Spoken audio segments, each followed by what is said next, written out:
Hi Skinnies, Grant here, or Hollywood, and today I'm going to show you one of my favorite recipes in the new SkinnyAmerica book. It is a side dish that's used throughout the book. We use it in the Reuben, we use it in the hamburgers, we use it in the Russian dressing, and I got to tell you, I even use the juice for picklebacks, which is a naughty cocktail with bourbon. But more about that later.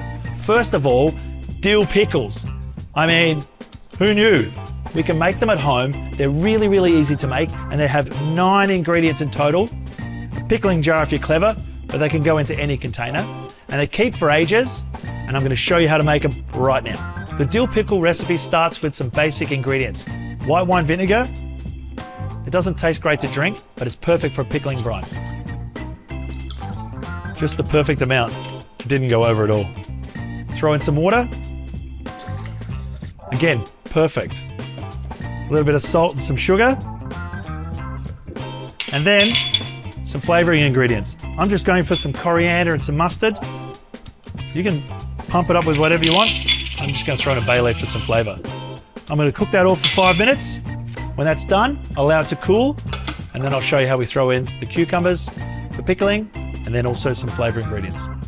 So, once we've got our pickling brine made, we've got to get the cucumbers ready, and I like to add a few other different flavors. For me, a bit spicy, grab a jalapeno, chop that up, throw it into my pickling jar, and that'll add a bit of spice to this dill pickle. I also don't mind, well, I've been called a dill before, but I don't mind throwing in a bit of dill in there either. Again, it's going to add a beautiful flavor, and it's very traditional for a dill pickle. Next, I'm going to take some of these cucumbers. Now, a really good tip to stop them going soggy, because, I mean, who wants a soggy cucumber, is to tip them and then slice them into spears.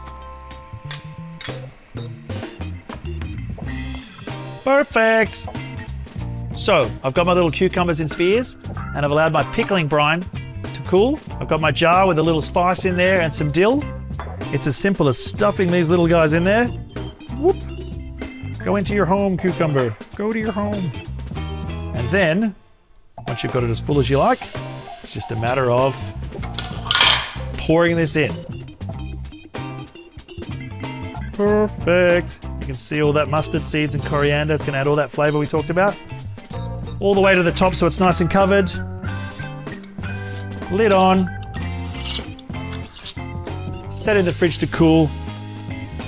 Ready to go for those delicious hamburgers, or just eat them on your own.